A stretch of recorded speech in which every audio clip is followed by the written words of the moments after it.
13 വയസ്സുള്ള കുട്ടിയുടെ മനസ്സിന്റെ ഉള്ളിൽ എങ്ങനെയാണ് ലൈംഗികതയുടെ ചിന്ത കടന്നു വന്നത്? നാം എല്ലാവരും ഇത്രത്തോളം സ്നേഹിക്കുന്ന നമ്മുടെ മക്കളെ അള്ളാഹു നല്ല വഴിയിലാക്കി തരട്ടെ. അതിന് നാം എന്ത് ചെയ്യണം? അള്ളാഹുവിന്റെ വിശുദ്ധമായ ഖുർആൻ പറയുന്ന വഴിയിലേക്ക് നമുക്ക് കടന്നു പോകാം. അള്ളാഹു മനസ്സിലാക്കാൻ തൗഫീഖ് നൽകട്ടെ.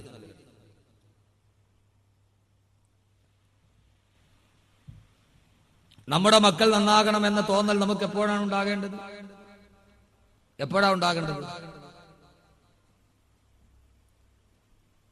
നമ്മുടെ മക്കൾ നല്ലവരായി വളരണം എന്ന ഒരു ചിന്ത ആദ്യം ഞാൻ പറയുന്നു മാതാപിതാക്കളാണ് ഇക്കാര്യത്തിൽ ശ്രദ്ധിക്കുന്നത്. നിങ്ങൾ എന്നെ എന്ത് പറഞ്ഞാലും ശരി, ഞാൻ പറയാനുള്ള പറയും. നമ്മുടെ മക്കൾ നന്നാകാത്തതിന്റെ ഏറ്റവും പ്രധാനപ്പെട്ട 80% മാതാപിതാക്കളാണ്.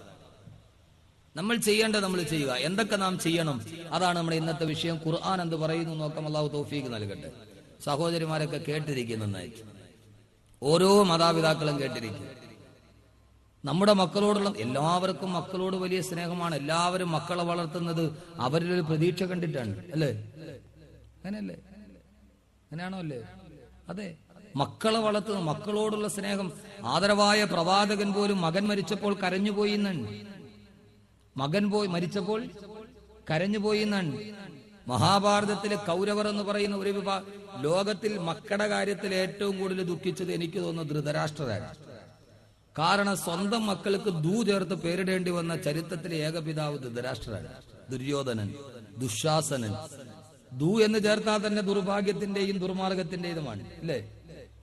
ദൗർഭാഗ്യശാലി, ദുർമാർഗി എന്ന് പറയും പോലെ തനിക്കുണ്ടായ 101 മക്കൾക്കും ദൂ ചേർത്ത് പേരിടേണ്ടി വന്ന ചരിത്രത്തിലെ ഏകപിതാവ് ധൃതരാഷ്ട്രരാണ്. എങ്കിലും ആ പുത്രരോടുള്ള വല്ലാത്ത സ്നേഹമാണ് ധൃതരാഷ്ട്രരെ അന്ധനാക്കി മാറ്റിയത്. നമ്മൾ പറയുന്നത് ധൃതരാഷ്ട്രാലിംഗനം എന്ന് പറയുന്ന മാതിരി തന്റെ മക്കളോടുള്ള അദമ്യമായ സ്നേഹമാണ് സഹോദര മക്കളായ പാണ്ഡവരെ വനവാസത്തിലൂടെ ധൃതരാഷ്ട്രരെ പ്രേരിപ്പിച്ചത്.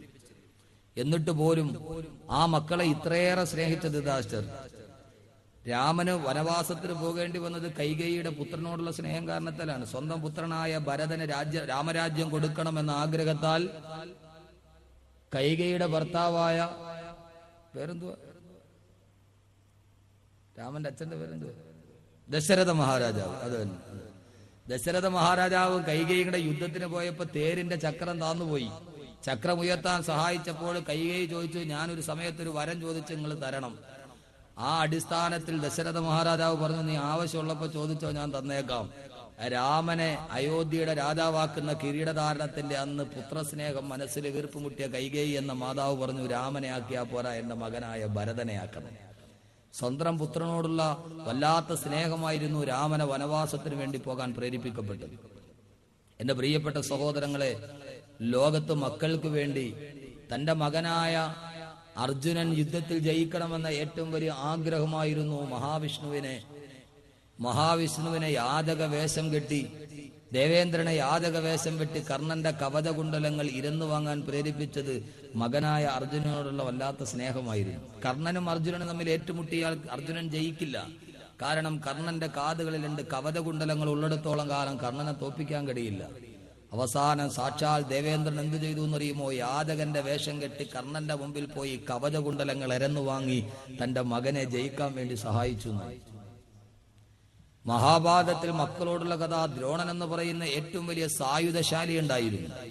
ദ്രോണൻ യുദ്ധം ചെയ്തുകൊണ്ട് നീങ്ങുമ്പോ ദ്രോണരെ തളയ്ക്കാൻ ഒരു മാർഗവും കാണാതെ ദ്രോണർക്കൊരു മകനുണ്ട്, അശ്വത്ഥാമാവ് മരിച്ചു എന്ന് പറഞ്ഞാൽ പുത്രനോടുള്ള സ്നേഹം കാരണത്താൽ ദ്രോണര് തളർന്ന് താഴെയിരിക്കുന്ന ദ്രോണരെ വധിക്കാൻ എളുപ്പമാണ് എന്ന് പറഞ്ഞ അവർ വിളിച്ചു പറഞ്ഞു, അശ്വത്ഥാമാവ് കൊല്ലപ്പെട്ടു എന്ന് വിളിച്ചു പറഞ്ഞപ്പോൾ മകൻ മരിച്ചു എന്ന് തളർന്നിരുന്ന ദ്രോണരെയാണ് അർജുനൻ അമ്പെയ്തു കൊന്നത് എന്ന് മഹാഭാരതം. ലോകത്തെവിടെ നോക്കിയാലും പുത്രസ്നേഹത്തിന്റെ 1000 ശേഷിപ്പുകൾ നാം കാണുമ്പോൾ, എന്റെ പ്രിയപ്പെട്ട ചെറുപ്പക്കാരോട്, എന്റെ ശബ്ദം കേൾക്കാനെത്തിയ എന്റെ പ്രിയപ്പെട്ട യുവാക്കള് ധാരാളമുള്ള ഈ സദസ്സിൽ ഞാൻ ഓർമ്മിപ്പിക്കുകയാണ്, നമ്മുടെ മക്കൾ നല്ലവരായി വളരണമെങ്കിൽ ആ ചിന്ത നമുക്കെപ്പോഴുണ്ടാകും. എപ്പോഴാ ഉണ്ടാകണ്ടേ? നമുക്ക് സാധാരണ അള്ളാഹുവേ എന്റെ മകൻ നന്നാവണമെന്ന് തോന്നണപ്പെടാ. 10-20 വയസ്സായി, അവനൊരു ഉച്ചയായപ്പോ സന്ധ്യയായപ്പോ 2 കോട്ടറൊക്കെ അടിച്ച് പയ്യെ 2 കാലി വന്ന് ഇങ്ങനെ ആടി നിന്നിട്ട് ഉമ്മാന്ന് വിളിച്ചപ്പോഴാണ് മാ കൂടുതൽ ഉമ്മാക്ക്. നമ്മുടെ മകൻ വഴിതെറ്റിപ്പോയി. നമ്മൾ ഇവൻ ഒരു 8 കോട്ടറൊക്കെ അടിച്ച് പയ്യെ വന്ന് ഉമ്മാന്ന് വിളിച്ചപ്പോ പതിവില്ലാത്ത പോലെ ഉമ്മാക്കൊരു 3-4 മാ കൂടുതൽ. അങ്ങനെ എന്നാ പടച്ചവനെ ഇവൻ ഇങ്ങനെ ആയി പോയല്ലോ അള്ളാഹു, ഇവൻ വഴിതെറ്റിപ്പോയല്ലോ പടച്ചവനെ, ഇനിയിപ്പോ ഇവൻ എങ്ങനെ നന്നാക്കും? ഏതായാലും കബീർ മുസ്ലിയാർ കണ്ടംകുളത്തിൽ എന്തോ കണ്ടംകുളത്തിൽ ഏഹിയല്ലോ, ആ കണ്ടംകുളത്ത് വാതിന് വരുന്നുണ്ട്. ഉസ്താദെ ഒരു 100 രൂപ എന്റെ മോനൊന്ന് നന്നാവാൻ വേണ്ടി ദുആ ചെയ്യണം. നമുക്ക് ഏറ്റവും അവസാനം മക്കളെ കുറിച്ച് ചിന്ത വരുന്നത് എപ്പോഴാ? അവരെല്ലാവരും ലോകത്ത് അവരുടെ വഴിതെറ്റി മാറുമ്പോ ഇനി ഇവൻ എന്ത് ചെയ്യുമെന്ന് ആലോചിച്ചിരിക്കുന്നവർ അല്ല സഹോദരങ്ങളെ. അള്ളാഹുവിന്റെ വിശുദ്ധമായ ഖുർആൻ പറയുന്നത് കേൾക്കുക. നിന്റെ മക്കൾ നല്ലവരായി വളരണമെങ്കിൽ അവർ ദുസ്വഭാവികളാകാതെ നീ ആഗ്രഹിച്ചതുപോലെ വരണമെങ്കിൽ അള്ളാഹുവിന്റെ ഖുർആൻ പറയുന്നത് കേൾക്കുക. അള്ളാഹു പറയുന്നു ഹുവല്ലദീ ഖലഖലകും മിൻ നഫ്സിൻ വാഹിദ വജഅല മിൻഹാ സൗജഹാ ലിയസ്കുന ഇലൈഹാ. അല്ലാഹു പറയുകയാണ് മക്കളെ കുറിച്ച്. എന്റെ ശബ്ദം കേൾക്കാനെത്തിയ എന്റെ പ്രിയപ്പെട്ട സഹോദരങ്ങളോട്, ഓരോ മാതാപിതാക്കളോടും നാളെ ഭാവിയുടെ പ്രതീക്ഷയായി മക്കളെ വളർത്തുന്ന, നാളെ ജീവിതത്തിന്റെ സായാഹ്ന ഘട്ടത്തിലെ മക്കളെ കൈപിടിച്ച് നടക്കാമെന്ന് ആഗ്രഹിക്കുന്ന എന്റെ ഓരോ മാതാപിതാക്കളും അങ്ങനെയാണ് മക്കളെ വളർത്തുന്നതെങ്കിൽ എന്റെ പ്രിയപ്പെട്ട സഹോദരങ്ങളെ, ആ സന്താനങ്ങൾ വളരേണ്ട സാഹചര്യം എന്താ? അള്ളാഹുവിന്റെ വിശുദ്ധ ഖുർആൻ മക്കളെ വളർത്തേണ്ട കാര്യം പറയുമ്പോ അള്ളാഹു ആദ്യം പറയുന്നത് എന്താണെന്നറിയുമോ? ഹുവല്ലദീ, അള്ളാഹു ആണെന്ന് നിങ്ങൾക്കറിയുമോ? ഖലഖകും മിൻ നഫ്സിൻ വാഹിദ, അള്ളാഹുവാണ് ഒരൊറ്റ ശരീരത്തിൽ നിന്ന് നിങ്ങളെ സൃഷ്ടിച്ചത്. ഒരാണിൽ നിന്നും ഒരു പെണ്ണിൽ നിന്നുമാണ് അള്ളാഹു നിങ്ങളെ സൃഷ്ടിച്ചത്. അള്ളാഹു ഒരു മനുഷ്യന്റെ തുടക്കം മുതൽ ഖുർആന്റെ ഒറ്റായത്തിൽ പറയുകയാ, ഒരു മാതാവിന്റെയും ഒരു പിതാവിന്റെയും മകനായിട്ട് നീ ഭൂലോകത്ത് വന്നതാ. അവിടെ നിന്ന് നീ നേരെ ജീവിതം തുടങ്ങുമ്പോ അള്ളാഹു പറയുന്നു നീ ഒറ്റയ്ക്ക് ജീവിക്കുകയാണ്. നിന്റെ ബാല്യം കഴിഞ്ഞു, കൗമാരം കഴിഞ്ഞ് നിന്റെ യുവത്വം എത്തുമ്പോ അള്ളാഹു പറയുന്നു മോനെ നീ ഒറ്റയ്ക്ക് ജീവിച്ചാൽ പോരാ, ഈ ജീവിതത്തിൽ നീ ഒറ്റയ്ക്ക് നടന്നാൽ പോരാ. അല്ല പറയുന്ന ഓരോ പുരുഷനും ഒരു ഇണയുണ്ടാകണം, ഓരോ പെണ്ണിനും ഒരു തുണയുണ്ടാകണം. അല്ല പറയുന്നു വജഅല മിൻഹാ സൗദഹാ വജഅല മിൻഹാ സൗദഹാ. അല്ല പറയുകയാണ് ഓ മനുഷ്യ, നിനക്ക് ഞാൻ വിവാഹത്തിന് വേണ്ടി ഒരു ഇണയെയും തെരഞ്ഞെടുത്തു തരികയാ. എന്റെ ശബ്ദ സേവിക്കാൻ ഇവിടെ തടിച്ചുകൂടി എന്റെ പ്രിയപ്പെട്ട സഹോദരങ്ങളോട്, ആരുടെയെങ്കിലും മക്കളുടെ ദുസ്വഭാവം കാരണത്താൽ നിങ്ങൾ ബുദ്ധിമുട്ടുന്നുണ്ടോ? ആരുടെയെങ്കിലും മനസ്സിലെ മക്കളെ ഏറ്റവും വലിയ കണ്ണീരായി പടർന്നു കയറുന്നുവോ? ആ സമയത്ത് നിങ്ങൾ ഓർക്കുക, നിങ്ങളുടെ നിക്കാഹ് എവിടെ വെച്ചാണ് നടന്നത്? നിങ്ങളുടെ വിവാഹം എവിടെ വെച്ചാണ് നടന്നത്? ആ വിവാഹം നടന്ന സ്ഥലമെന്നോർത്ത് നോക്കുക. എന്റെ പ്രിയപ്പെട്ട സഹോദരങ്ങളെ, ഞാൻ പറയുന്നത് അള്ളാഹുവിന്റെ വാക്കുകളാണ്. ഈ മനുഷ്യനെ സൃഷ്ടിച്ച അവനെ ജീവിതത്തിന്റെ സന്മാർഗത്തിന്റെ പാന്താവ് തുറന്നു തന്ന അള്ളാഹു അടുത്തതായി മക്കളെ പറയുന്നതിന് മുമ്പ് അള്ളാഹു ആദ്യം പറയുന്നത് എന്താണെന്നറിയുമോ? കല്യാണത്തെ കുറിച്ചാണ്, നിക്കാഹിനെ കുറിച്ചാ. അല്ല പറയുന്നത് എന്താണെന്നറിയുമോ? വജഅല മിൻഹാ സൗദഹാ. ഓ മനുഷ്യ, നിനക്ക് ഞാനൊരു ഇണ തന്നില്ലയോ എന്ന് പറഞ്ഞാൽ അതിന്റെ അർത്ഥം എന്താണെന്നറിയുമോ? നമ്മുടെ മക്കളെ കുറിച്ചുള്ള ചിന്ത പ്രസവം മുതൽ തുടങ്ങിയാ പോരാ, നിന്റെ ഭാര്യ ഗർഭിണിയാകുമ്പോൾ തുടങ്ങിയാ പോരാ, നിന്റെ സന്താനങ്ങൾ നന്നാകണമെന്ന ആഗ്രഹം നിന്റെ നിക്കാഹ് നടക്കുന്ന ആ സമയം മുതൽ ഉണ്ടാകണമെന്ന് അള്ളാന്റെ വിശുദ്ധ ഖുർആൻ എന്നല്ലേ ഈ ആയത്തിന്റെ അർത്ഥം സഹോദരാ. അള്ളാഹു അടുത്തത് മക്കളെ കുറിച്ചാണ് പറയുന്നത്. ആ മക്കൾക്ക് വേണ്ടി ചെയ്യേണ്ട കാര്യങ്ങളാണ് പറയുന്നത്. അതിനു മുമ്പ് ആദ്യം അള്ളാഹു പറയുന്നത് എന്താ? വിവാഹം എന്ന് പറഞ്ഞാൽ ഇതൊരു കളിതമാശയല്ല, നിക്കാഹ് എന്ന് പറഞ്ഞാൽ ഇതൊരു ചടങ്ങ് മാത്രമല്ല, എവിടെയെങ്കിലും നടക്കുന്ന ആഭാസം മാത്രമല്ല. അങ്ങനെയാണല്ലോ കാട്ടിയത്. അള്ള പറയുന്നു നിക്കാഹ് എന്ന് പറയുന്നത് ഒരു തലമുറയുടെ തുടക്കമാണ്. നിനക്ക് കുഞ്ഞുങ്ങൾ ഉണ്ടാകുന്നതിന്റെ തുടക്കമാണ് നിന്റെ വിവാഹം.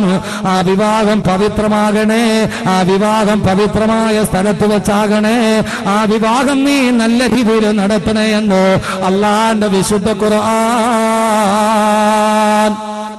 എന്ന് പറഞ്ഞാൽ അതിന്റെ അർത്ഥം എന്താ? അള്ളാന്റെ റസൂല് വിവാഹത്തിന്റെ കാര്യത്തിൽ രണ്ട് കാര്യമാണ് ശ്രദ്ധിക്കാൻ പറഞ്ഞത്. ഒന്ന്,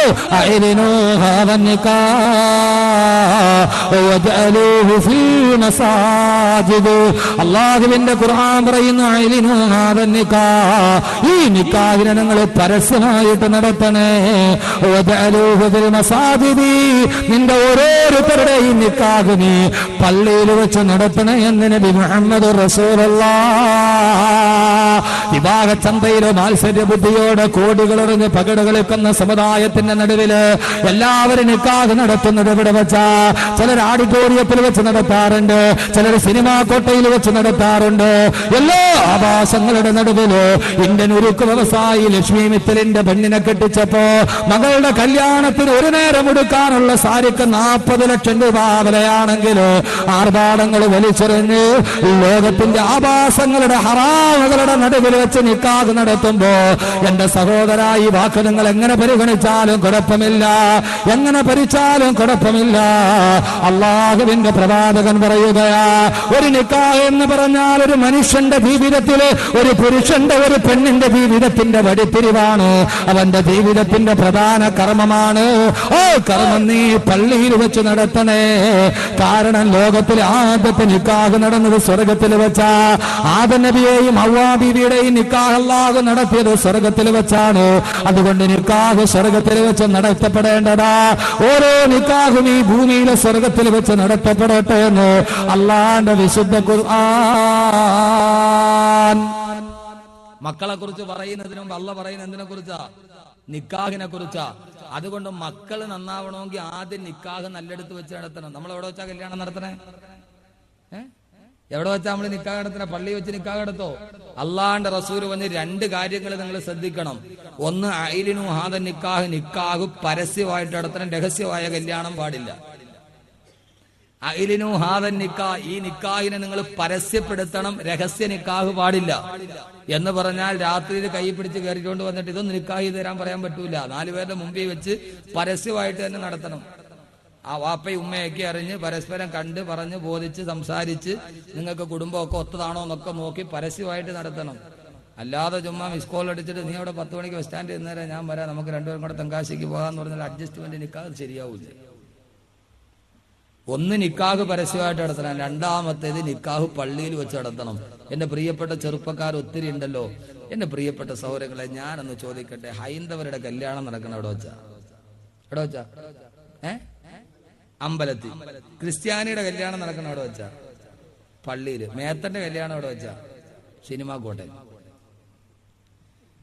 ഹൈന്ദവരുടെ കല്യാണം അമ്പലത്തിൽ വെച്ച്, ക്രൈസ്തവ സഹോദരങ്ങളുടെ കല്യാണം പള്ളിമേടയിൽ വികാരിയുടെ സാന്നിധ്യത്തില്. നമ്മുടെ കല്യാണം മുയിലാരും വേണ്ട, മുക്രിയും വേണ്ട, അവരെ വിളിച്ചു വലിച്ച് എവിടെയെങ്കിലും കൊണ്ടുപോയി ഓഡിറ്റോറിയത്തിൽ വെച്ച്. നീ ആരെയാ സഹോദരങ്ങളെ പിൻപറ്റുന്നത്? ഇത് പറയുമ്പോ ആർക്കും ഇഷ്ടപ്പെടൂല. ആ ഓഡിറ്റോറിയത്തിൽ കയറിയിട്ട് സർവ്വ ഹറാമം നടന്നു. ഓഡിറ്റോറിയത്തിന്റെ ഫ്രണ്ട് നിര നോക്കിയാൽ നമ്മളവർക്ക് ഏതോ രാഷ്ട്രീയ പാർട്ടിയുടെ വനിതാ സമ്മേളനം നടക്കുകയാണ്. ഓഡിറ്റോറിയം നിറച്ച പെണ്ണുങ്ങൾ, പുരുഷന്മാര് 4-1 കാണുള്ളൂ. അവിടെ വെച്ച് നിക്കാഹ് എന്ന് പറയുന്നത് ആദ്യമായിട്ട് നടന്ന സ്വർഗത്തിൽ വെച്ചല്ലേ? അവിടെ വെച്ചല്ലേ നടത്തേണ്ടത്? ഹൈന്ദവര് നടത്തുന്ന അവിടെ വെച്ചാ? അമ്പലത്തവിടെ വെച്ചല്ലേ താലി കെട്ടുള്ളൂ. നമ്മളോ? അള്ളാന്റെ റസൂൽ പറഞ്ഞ നീ പള്ളിയിൽ വെച്ച് നടത്ത്. കാരണം കല്യാണമൊക്കെ തോന്നിവാസത്തിന് നടത്തി, അള്ളാഹ് പറഞ്ഞ പോലെ നടത്തൂല. എല്ലാം തോന്നിവാസത്തിന് നടത്തി. അവസാനം അധികം ഉണ്ടായ കൊച്ചു തലയിരിഞ്ഞു പോകുമ്പോ അള്ളാഹു നീ നന്നാക്കി തവടച്ചോനെ. അള്ളാഹ് നന്നാക്കാതിരിക്കുക? അള്ള പറഞ്ഞ പോലെ ചെയ്തിട്ട് വേണ്ട അള്ളയോട് നന്നാക്കാൻ പറയാൻ. എല്ലാം നിനക്ക് തോന്നിവാസത്തിൽ നടത്തി, എല്ലാം നിന്റെ ഇഷ്ടത്തിനെടുത്ത് നടത്തി. അവസാനം അവൻ കള്ളു അടിച്ചിട്ട് വീട്ടിൽ വന്നപ്പോ പടച്ചോനെ നീ ഇവനെ ഒന്ന് നന്നാക്കിത്ത അള്ളാഹുവേ. ആദ്യം മുതലേ ശ്രദ്ധിക്കണം. ആദ്യം അതുകൊണ്ട് എന്റെ ചെറുപ്പക്കാരോട് പറയുകയാ, എന്റെ പ്രിയപ്പെട്ട ചെറുപ്പക്കാരാ, നിന്റെ നിക്കാഹ് നീ പള്ളിയിൽ വെച്ച് നടത്ത്. റിസപ്ഷൻ ഓഡിറ്റോറിയത്തിലോ സൗകര്യപ്രദമായ എവിടെയും ആയിക്കൊള്ളട്ടെ. നീ നിന്റെ ഒരു പുതിയ ജീവിതത്തിലോട്ട് തുടങ്ങാൻ പോവാൻ. ആ നിന്റെ പുതിയ ജീവിതം തുടങ്ങുന്ന ഏറ്റവും നല്ല സ്ഥലത്ത് വെച്ചായിരിക്കട്ടെ. നിന്റെ നിക്കാഹ് പള്ളിയിൽ വെച്ച് നടത്തട്ടെ. എന്റെ പ്രിയപ്പെട്ട സഹോദരങ്ങളോട് ഞാൻ പറയുകയാ, എന്ത് ലാഭമാ നിനക്ക് കിട്ടുന്ന നിക്കാഹ് ഓഡിറ്റോറിയത്തിൽ വെച്ച് നടത്തിട്ട്? അതുകൊണ്ട് നിക്കാഹ് സുന്നത്തായിട്ട് പള്ളിയിൽ വെച്ച് നടത്തി. ഇൻഷാ അല്ലാഹ് തീരുമാനമെടുക്കും. എന്റെ നിക്കാഹ് ഞാൻ പള്ളിയിൽ വെച്ച് നടത്തും തീരുമാനമെടുക്കും. തീരുമാനമെടുക്കാൻ പറ്റുമോ? പറ്റുമോ? ഇൻഷാ അല്ലാഹ് പറയും. കളവന്മാരെല്ലാം ഇൻഷാ അല്ലാഹ് നീ കെട്ടാൻ പോണ വയസ്സായ ആളുകളൊക്കെ ആമീൻ സ്ട്രോങ് ആയിട്ട് പറയണം. എന്തോ ഉദ്ദേശം? ഇനിയിപ്പോ ഏതായാലും പ്രിയപ്പെട്ട സഹോദരങ്ങളെ, അള്ളാഹു സുബ്ഹാനഹു വ തആല ഖൈർ നൽകി അനുഗ്രഹിക്കുമാറാകട്ടെ. നമ്മുടെ കുടുംബജീവിതത്തിൽ അള്ളാഹു സമാധാനം നൽകട്ടെ. എന്റെ പ്രിയപ്പെട്ട സഹോദരങ്ങൾ, എന്റെ ചെറുപ്പക്കാരന്റെ ഇവിടെ നിങ്ങൾ ധൈര്യമായിട്ട് പറയും. എത്രയോ മാതാപിതാക്കളുണ്ട്. നിങ്ങൾ പറയും പുതിയാപ്പിള പെണ്ണ് കാണാൻ വേണ്ടി വരുമ്പം എല്ലാം ഓക്കെയാണ്, ഞങ്ങൾക്കൊരു ഡിമാൻഡ് ഉണ്ട്. എന്താണ് ഡിമാൻഡ്? നിക്കാഹ് പള്ളിയിൽ വെച്ച് നടത്തുന്നത്. ഏതെങ്കിലും ഒരു ഉമ്മ പറയാൻ തയ്യാറുണ്ടോ? മാതാപിതാക്കൾ പറയും, ചെറുപ്പക്കാർ പറയും, ഇൻഷാ അല്ലാഹ് കല്യാണമൊക്കെ റെഡിയായി, എനിക്ക് എന്റെ നിക്കാഹ് പള്ളിയിൽ വെച്ച് നടന്നു. നിക്കാഹ് എന്ന കർമ്മം പള്ളിയിൽ വെച്ച് നടത്തി, ബാക്കി റിസപ്ഷനും മറ്റുമൊക്കെ ഓഡിറ്റോറിയങ്ങളായിക്കൊള്ളട്ടെ. ഇൻഷാ അല്ലാഹ് തയ്യാറല്ലേ? വളരുന്ന മക്കൾ നന്നാവണമെങ്കിൽ എന്തു ആയിക്കോളാം, ഞാൻ എന്റെ കടമ നീയത്ത് വെക്കിയ സഹോദരങ്ങൾ ഇൻഷാ അല്ലാഹ് പറയും. വൃദ്ധന്മാരോട് മാതാപിതാക്കൾ പറയും, ഞങ്ങളുടെ മക്കളുടെ കല്യാണം, അത് മോളാകട്ടെ മോനാകട്ടെ, നിക്കാഹ് പള്ളിയിൽ വെച്ച് നടത്തണമെന്ന് പുതിയാപ്പിളയോട് പറയണം. അള്ളാഹു തൗഫീഖ് നൽകട്ടെ.